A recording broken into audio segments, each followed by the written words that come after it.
अभी तक हमें क्या लगता था कि जो न्यूज़ पॉलिटिकल होती हैं, जर्नलिज्म जो पॉलिटिक्स में इन्वॉल्व होती है, वो बहुत ही ख़राब दर्जे की है। लेकिन यहाँ पर अभी जो बीते दिनों में हमने स्पोर्ट्स में एक्सपीरियंस किया है भाई, उसका लेवल ही बिल्कुल आपकी पॉलिटिकल जर्नलिज्म पे जा चुका है। अगर उनको एरिक टेन हैग को बैश करना है, अगर उनको एरिक टेन हैग को यहाँ पर किसी भी चीज़ की क्रिटिसाइज़ करना है, तो वो कोई भी चीज़ पकड़ के क्रिटिसाइज़ कर देंगे। मतलब हम आर्सेनल से हारे, ऑब्वियस सी बात है, आर्सेनल से हारे हैं हम तो क्रिटिसिज्म बनता है। लीग में 14 गेम हार गए, क्रिटिसिज्म बनता है। लेकिन भाई आप लेवल ऑफ जर्नलिज्म देखो कि आज की डेट में यहाँ पर एरिक टेन हैग को उनकी ड्रेसिंग कोड के लिए, उनके ड्रेसिंग सेंस के लिए क्रिटिसाइज किया जा रहा है। ये ESPN की, ये स्काई स्पोर्ट्स की और ये आपके बाकी जितने भी न्यूज़ एजेंसीज बैठी हैं ना आपके यूके की या वर्ल्ड मीडिया की, ये इस लेवल तक गिर चुके हैं कि टेन हैग को इन्होंने इस कदर टारगेट कर लिया है कि अब उसके उठने बैठने और उसके कपड़े पहनने पर भी यहाँ पर उसको क्रिटिसिज्म मिलेगी। और ये देखकर हंसी आती है कि अगर आप फुटबॉल को बेसिकली प्रायोरिटाइज करके उसको उस लेवल पे क्रिटिसाइज करो, उसको उस लेवल पे अगर यहाँ पर कटघरे में लाके खड़ा करो, स्क्रूटनाइज करो, समझ आता है। लेकिन ड्रेसिंग सेंस के ऊपर आप क्रिटिसाइज कर रहे हो, ड्रेसिंग सेंस को लेकर आप यहाँ पर बोल रहे हो कि he should not be a United manager because वो ऐसे कपड़े पहनता है, वो वैसे कपड़े पहनता है, तो आप समझ सकते हो भाई कि किस कदर की यहाँ पर जर्नलिज्म हो रही है। और वो छोड़ दो, उनको कुछ ना कुछ यहाँ पर न्यूज़ मीडिया में रन करना है, उनको कुछ ना कुछ कर कर यूनाइटेड फैंस से रिएक्शन निकालना है। तो उन्होंने कल रात में एक न्यूज़ लॉन्च कर दी। आपके जेसन बर्ड जो कि टेलीग्राफ के लिए काम करते हैं, अच्छे जर्नलिस्ट हैं। नील कर्टिस, सन में बहुत सारे निहायती निठल्ले बेवकूफ़ जर्नलिस्ट बैठे हुए हैं, but Neil Curtis is one of the most, मतलब आप बोलोगे सेंसिबल वन या one of the few ones जिनमें थोड़ा बहुत दिमाग है। उन्होंने कल रिपोर्ट किया है कि Manchester United wants to sell Bruno Fernandes and Neil Curtis report करते हैं that Bruno Fernandes might leave Manchester United after 4.5 years at the club. I mean, इसमें कोई गलत बात नहीं है, लेकिन आपको पता है अभी कि यहाँ पर ब्रूनो से पहले और खिलाड़ी हैं जो कि क्लब से जाने चाहिए, ब्रूनो से पहले और खिलाड़ी हैं जो कि बिकने चाहिए। लेकिन यहाँ पर जेसन बर्ट और नील कर्टिस इस अपॉर्चुनिटी को कैसे जाने दें, जहाँ पर यूनाइटेड बिल्कुल ट्रेंचेस में है, उनके स्टेडियम की हालत सबके सामने बेसिकली जग जाहिर हो गई कि कितना खस्ता हालत में उनका स्टेडियम में। लीग के अंदर वो 14 मैच हार चुके हैं, FA कप के फाइनल में जाते में कोई उम्मीद नहीं है। तो डेफिनेटली यहाँ पर नई ओनरशिप पे और प्रेशर डालने के लिए और आपको एक रिएक्शन निकलवाने के लिए आपसे यहाँ पर ये न्यूज़ फीड की जा रही है। अब हो सकता है, बिल्कुल हो सकता है, यूनाइटेड के पास अगर ऑफर आएगा ब्रूनो फर्नांडिस के लिए और लेट्स से कि अगर 80-85 मिलियन का ऑफर आता है, दे माइट कंसिडर। लेकिन जहाँ पर जिस सीज़न में आपको बात करनी चाहिए कि हैरी मैगवायर बिकेंगे या नहीं बिकेंगे, स्कॉट मैकटोमिने बिकेंगे या नहीं बिकेंगे, राफेल वरान को यहाँ पर नया कॉन्ट्रैक्ट मिलेगा नहीं मिलेगा, कैसेमीरो 1 साल के बाद रुकेंगे या नहीं रुकेंगे, एंटनी के साथ क्या होगा, लूक शॉ जो कि यहाँ पर 50% ऑफ द गेम्स मिस कर चुके हैं 2014 से लेकर अब तक, तो वो जाएंगे या नहीं जाएंगे, मार्कस रैशफोर्ड का फ्यूचर क्या होगा, उन सब के बारे में डिस्कशन नहीं हो रहा है, उन सब के बारे में रिपोर्टिंग नहीं हो रही है। रिपोर्टिंग उस एक खिलाड़ी के बारे में हो रही है जो इकलौता ऐसा खिलाड़ी है जो कंसिस्टेंट है, लगातार यहाँ पर टीम के लिए नंबर्स पुटअप कर रहा है, एफर्ट डाल रहा है, and who really cares about the club. तो आप समझ सकते हो अभी किस तरीके से चारों तरफ से यूनाइटेड को घेरा जा रहा है और एक तरीके से आप एक नरेटिव एजेंडा रन करने की कोशिश कर रहे हो towards the club and specially the manager. देखो, टेन हैग रुकता है जाता है, वो अब मैनेजमेंट के हाथ में है। आप उसको हर एक चीज़ के लिए क्रिटिसाइज कर सकते हो, लेकिन आप उसको उसके ड्रेसिंग सेंस के लिए, उसने किस कलर का ब्लेजर पहना है, वो ब्लेजर के अंदर क्यों टी-शर्ट पहन के घूम रहा है, आप उसके ऊपर अगर उसको क्रिटिसाइज कर रहे हो तो आप समझ सकते हो भाई किस लेवल की जर्नलिज्म हो रही है। लेकिन हाँ चलो, ये सारी बातें तो बात की बात है, इस पर हम आगे भी चल के डिस्कशन कर ही लेंगे। लेकिन लेट्स टॉक अबाउट आज के मैच के बारे में। And before moving into that match, Spurs versus Man City, obvious सी बात है ब्लॉकबस्टर है, क्योंकि 4 मुकाबले यहाँ पर खेले मैन सिटी ने स्पर्स के स्टेडियम पे लीग के अंदर, और चारों मुकाबले में वो हारे हैं।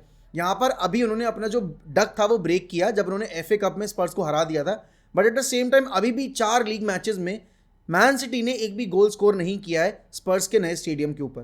तो प्रेशर डेफिनेटली उनके ऊपर है। लेकिन यहाँ पर पता है, इस फिक्चर में मूव करने से पहले let's talk about Arsenal. Last year मैं ही वो था क्रिएटर जिसने आर्सेनल को बोला था they bottled the league, they don't have the character, they don't have the mentality, they don't have the players who can make them win the league. लेकिन इस साल में ना आते आते आर्सेनल ने कंसिस्टेंसी बनाई और लास्ट ईयर की गलतियों को नहीं दोहराया।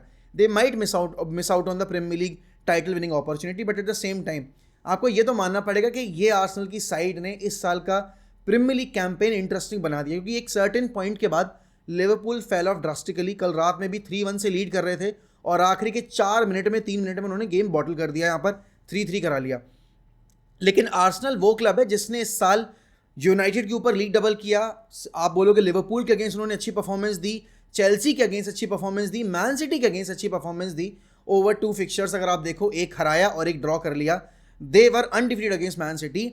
दे बेसिकली लॉस्ट द टाइटल जब उन्होंने अपने दोनों मैचेस हार गए वो एस्टन विला के against. But at the same time आपको ये तो मानना पड़ेगा भाई, आर्सेनल और आर्टेटा ने इस साल जो प्रीमियर लीग का लेवल था वो थोड़ा रेस किया है। वरना अगर ये कोई और दूसरा साल होता तो शायद अगर कंपटीशन होता मैन सिटी अभी कंफर्टेबली लीग जीत चुकी होती, और हो सकता है उस लीग जीतने के दौरान वो अभी स्ट्रीम रोल कर रहे होते सारी टीमों के ऊपर। बट ऐसा कुछ हुआ नहीं है। यहाँ पर आज भी इस चीज़ की पॉसिबिलिटी आप रूल आउट नहीं कर सकते कि man city might drop points, क्योंकि मैन सिटी का सीज़न अगर आप देखोगे थोड़ा ऐसा सा रहा है जहाँ पर उनके बहुत अच्छे गेम्स आए हैं, पीक आई है तो बहुत तगड़ी पीक आई है, डाउन आया उनका गेम अगर तो काफ़ी ज़्यादा डाउन आया है। अब देखो स्पर्स काफ़ी अनप्रिडिक्टेबल साइड है, वैसे तो काफ़ी प्रिडिक्टेबल है कि उनसे एक्सपेक्ट मत करो कुछ भी, लेकिन यहाँ पर पता है एक जो नैरेटिव है कि स्पर्स जानबूझ के लीग हार जाएगा, मतलब ये मैच हार जाएगा और मैन सिटी को लीग जीतने देगा। कल पोस्टेकोग्लू ने बहुत अच्छी चीज़ बोली कि पहली बात तो ये, अगर कोई सोच रहा है कि उसकी टीम हार जाए क्योंकि उनके राइवल्स टाइटल जीत जाएंगे तो वो बहुत गलत चीज़ है। आप कभी हारने के लिए नहीं खेलते कोई भी स्पोर्ट। आप कभी भी किसी भी स्पोर्ट में अगर पार्टिसिपेट कर रहे हो, you are there because you want to win. और स्पर्स के केस में भी यही चीज़ है। पता नहीं स्पर्स फैंस अभी किस चीज़ पे इतना ज़्यादा कॉन्फिडेंट है कि भाई उनको हार जानी चाहिए लीग। आप खुद सोचो ना, आप यहाँ पर कुछ जीते नहीं हो, 2008 से आपने एक सिंगल ट्रॉफी नहीं जीती है, और यहाँ पर आप आर्सेनल को सिर्फ इसलिए रोकना चाहते हो जीतने से क्योंकि वो आपसे ज़्यादा सक्सेसफुल है, राइट। मैन सिटी की आप हेल्प करोगे, मैन सिटी को आप जीतने दोगे, लेकिन आप ये सोचो कि आपके ऊपर कितनी थूथू होगी कि आपने जानबूझकर यहाँ पर एक ऐसी अपॉर्चुनिटी मिस आउट कर दी जहाँ पर आप सीज़न डिफाइन कर सकते थे, आप सीज़न डिसाइड कर सकते थे।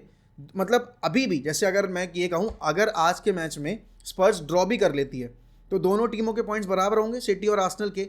फिर आखिरी मैच डे में जाते हुए दोनों टीम्स के ऊपर प्रेशर होगा कि उनको अपना अपना रिस्पेक्टिव गेम जीतना भी है और एक दूसरे के जीडी को बीट भी करना है।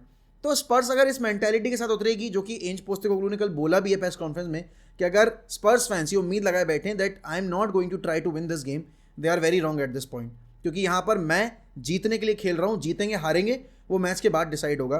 बट देखो पेप को भी पता है, पेप अगर किसी टीम के अगेंस्ट सबसे ज़्यादा स्ट्रगल करते हैं दैट इज स्पर्स, और स्पर्स से कितना भी खराब खेलती हुई आ रही हो लेकिन फिर भी मैन सिटी को रोकने में वो सक्षम हो ही जाते हैं। अब अभी तक क्या था कि प्रेगमेटिज्म आपको देखने को मिलती थी क्योंकि मूरिन्यो आए, कॉन्टे आए, बट यहाँ पर क्योंकि अब यहाँ पर एंज पोस्टेकोग्लू आ चुके हैं, पोस्टेकोग्लू की गेम में ना वो डिफेंसिव साइड है ही नहीं, वो प्रेगमेटिक फुटबॉल है ही नहीं।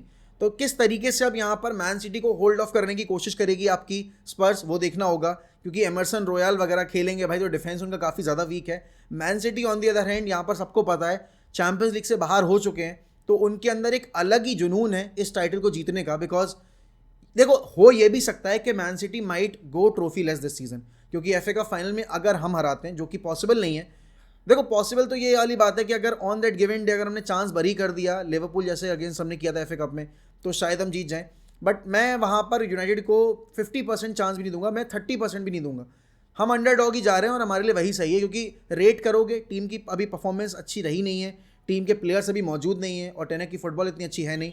दूसरी तरफ अगर यहाँ पर मैं देखूँ, अगर आज के गेम में स्पर्स हरा देती है मैन सिटी को, क्योंकि देखो अभी हमने जो लास्ट गेम देखा था उस मैच में भी थोड़ा बहुत परेशान तो किया था आपको मैन सिटी को, एंड अल्टीमेटली हुआ क्या कि अर्लिंग हालैंड का ड्राइव, मतलब हमने पिछले मैच में सोचा कि भाई Erling Haaland is going to score, he is going to feast, but उन्होंने स्कोर नहीं किया फुलम के against. And Fulham defensively solid है, बट स्पर्स की टीम अगर काउंटर पे ऑपरेट कर गई और चांसेस अगर भरी कर दे, देखो बहुत कुछ रिवॉल्व करेगा यहाँ पर मेडिसन के अराउंड, क्योंकि मेडिसन की परफॉर्मेंस आर्सेनल वाले गेम में बहुत ज़्यादा खराब थी एंड चेल्सी वाले गेम में भी he was very very poor. तो दोनों ही गेम्स को अगर मैं देखूँ तो यहाँ पर मेडिसन की परफॉर्मेंस ने स्पर्स का रिजल्ट डिफाइन किया था।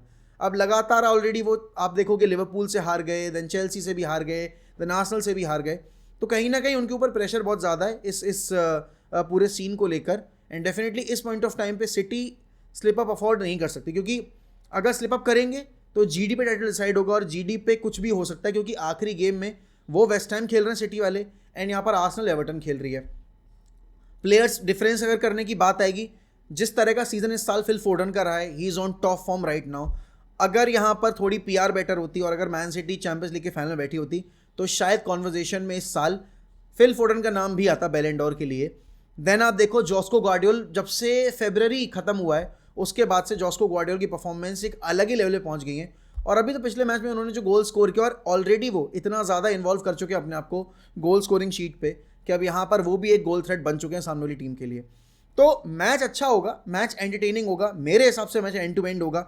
स्पर्स बिल्कुल ट्राई करेगी यहाँ पर आपकी मैन सिटी को होल्ड बैक करने का, एंड कम से कम ड्रॉ निकालने की कोशिश की जाएगी। आर्सेनल फैंस, मैं बस आप लोगों को एक ही चीज़ बोलूँगा, अगर मेरी टीम यहाँ तक पहुँच जाती जिस तरह से हमने स्ट्रगल किया है पूरे सीज़न में या फिर हमने इतने 10 साल में, तो मैं इस टीम पे बहुत प्राउड होता। I know each and every Arsenal fan is very proud of this team, very proud of this manager, होना भी चाहिए। क्योंकि 2 साल लगातार 8th फिनिश करना और उसके बाद जाकर लास्ट ईयर टाइटल जिस तरीके से गवाया था, उसके बाद वापस से आके नेक्स्ट ईयर में उन गलतियों को सुधारना और आखिरी मैच डे तक टाइटल फाइट को लेकर जाना, आई थिंक वो काफ़ी बड़ा एक आप बोलोगे मतलब कॉन्फिडेंस बूस्ट है। एंड आप ये बोलोगे कि कैरेक्टर डेवलपमेंट की एक कहानी बयां करता है कि अगर मैनेजमेंट सही हो और प्रोजेक्ट को पनपने का, प्रोजेक्ट को बिल्ड करने का टाइम दिया जाए तो चीज़ें डेफिनेटली इंप्रूव हो सकती हैं। I want to see Spurs winning this game और ending up with a draw, क्योंकि अगले मतलब आखिरी मैच डे में जाते में दोनों टीम के ऊपर प्रेशर होगा, और दोनों टीम के ऊपर जब प्रेशर होगा ना तो मज़ा आएगा वो मैच देखने में, वो फाइट देखने में। तो देखते हैं क्या होता है क्या नहीं होता है। बाकी देखो जर्नलिज्म के ऊपर तो मेरा जो ओपिनियन था वो मैंने आपके सामने रख ही दिया है। बहुत सारी चीज़ें डिस्कस करने को जिसको हम लाइव पर आकर डिस्कस करेंगे, ऑब्वियसली रात में वॉच अलॉन्ग भी करेंगे मैन सिटी वर्सेस स्पर्स वाले गेम का, तो वहाँ जुड़ना मत भूलिएगा। बाकी इसी के साथ मैं आपसे लूँगा अलविदा, ध्यान रखिए अपना। अगर आप चैनल पे नए हैं तो प्लीज़ सब्सक्राइब जरूर करिएगा चैनल को, एंड बेल आइकन दबाना मत भूलना जिससे कि आपको नोटिफिकेशन मिले जल्द से जल्द। बाकी बाय बाय, टेक केयर।